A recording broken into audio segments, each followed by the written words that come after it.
Masquerade say, More Zimbabwe, welcome to our channel Zim Confessions and Deep Secrets. Kana kari kutanga kukuya panini channel, please don't forget to subscribe. Kana chungwa garoka subscribe, but don't forget to comment and share this video. Nasbore Zimbabwe takigirai nyaya iri kupisa, nyaya iri kunetsa ndofunga mazuva apfuura takanzwa kuti vauta mzembi vakapinda mu nzvimbo yaHarare hanzi yede meeting na President Emerson Mnangagwa. Nyaya yakashamisa vanhu vazhinji. Zvichinzi chava kuitika. A lot of people vakabuda story vachiti ma G40 members hanzi vaneta nekugara vari mu exile, so hanzi they now want to rejoin bato rezano PF. Asi hazvina kumira mushe zviri kunzi izvo. It's a strategy ya vari kuronga vanhu ve G40 kuti vaonekwe vachi-interfere with the ZANU-PF 2027 Congress. Zviri kunzi the G40 iri kushanda navageza vakabuda vachitaura ivo vachiti pane vanhu vari kushanda navo kuti vaonekwe vachibvisa President Emerson Mnangagwa. The Children of Zimbabwe Veterans Association vakabuda vachitaura ivo vachiti former G40 members are now frog marching back home to ZANU-PF. This is the whispering statement from every street corner of Zimbabwe. Indeed, ZANU-PF has opened doors for them, but some say it's a strategy, a well-thought preparatory plan to interfere with the ZANU-PF 2027 Congress. Though zvakabuda zvitaurwa the Children of Zimbabwe Veterans Association muri Zimbabwe vachitaura ivo vachiti the G40 is planning to interfere with the Congress ZANU-PF muri Zimbabwe. Ndofunga vageza vakabudawo zvakare vachitaura pamusoro pe his next plan avo vageza vari kufungidzwa kuti vari kushanda navana Kasukuwere the G40 vakabuda vageza vachitaura vachiti fellow Zimbabweans, be advised that this is fake. Take note that the account which posted this is not mine. It's run by an impostor. This here is my account, and as usual I communicate through this platform and my YouTube account. Right now, our progressive security forces are at work. Very soon, you will see the results. We are almost there. Don't lose heart and don't be swayed by imposters and regime enablers. Didn't they say I was sick? Didn't they say I was given a car? ED can spin, duck and dive, but he is going. His days are numbered, and he knows it. Have a good day, fellow Zimbabweans. Our progressive security forces are at work. This Emerson bullshit you are seeing today is ending soon. Those are Vitaurwa navageza vachitaura ivo vachiti ma security forces avo hanzi they are at work muri Zimbabwe. Saka zvanosangana nenyaya yava kutaurwa the Children of Zimbabwe Veterans Association iyi yekuti the G40 is trying to infiltrate bato rezANU-PF. Tisingazive kuti munoona sei nyaya iyi. Tiudzewo zvamuri kufunga mucomment section. Mazozviona kuti mairoverana mahara. I don't know how far true this is. Kasukuwere, mzembi, Mugabe, that whole G40 unit here is ZANU-PF here, that faction.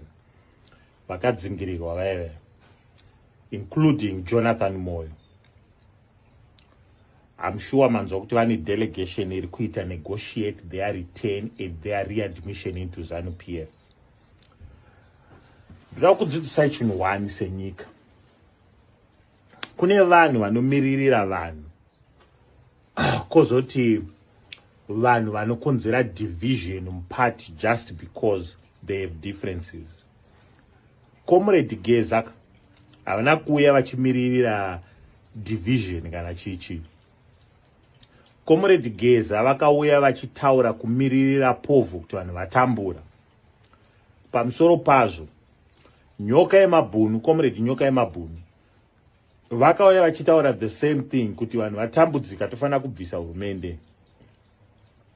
Manjeds the Anunnaki, the royal bloodline, the descendant, anouya futi achitaura the same thing. Gentlemen, kandoda kuti munotice chimwe chinhu one. mese mi mayouth maimanya muchitaura kuti he kasukuere this kasukuere tomuuraya kasukuere that toziva kuti watumwana kasukuere Geza ndo wakasukuere Geza zvikazoti zvikati ndoda kuradzai chinhu wani varume hakuna Geza akatumwana kasukuere manzwaka nothing to do with that hakuna nyoka yemabhunu akatumwana kasukuere ndakambokutaurirai ini ndikati kasukuere haana ill blood naMnangagwa.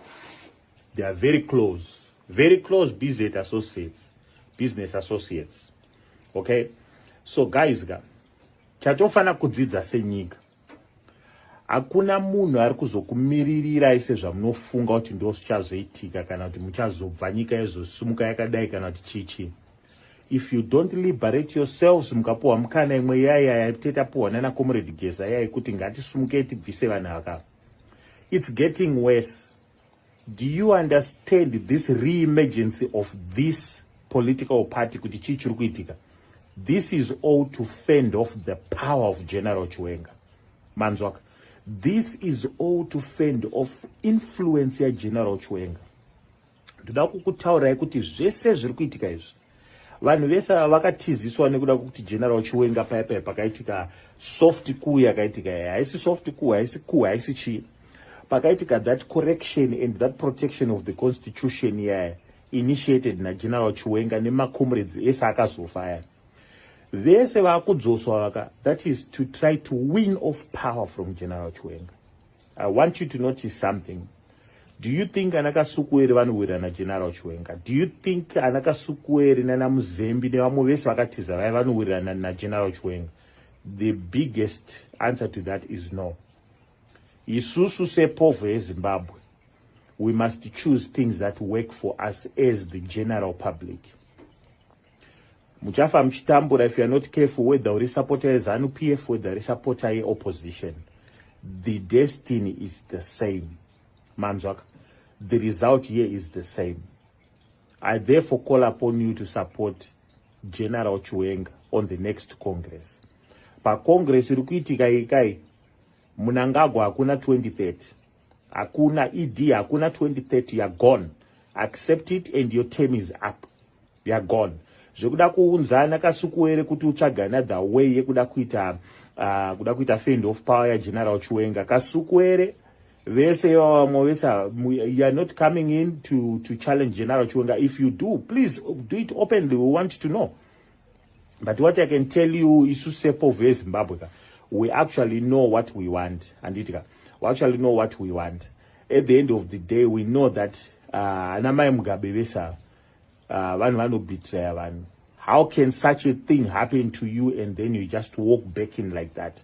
If forgiveness, Rudzio, you have betrayed your husband.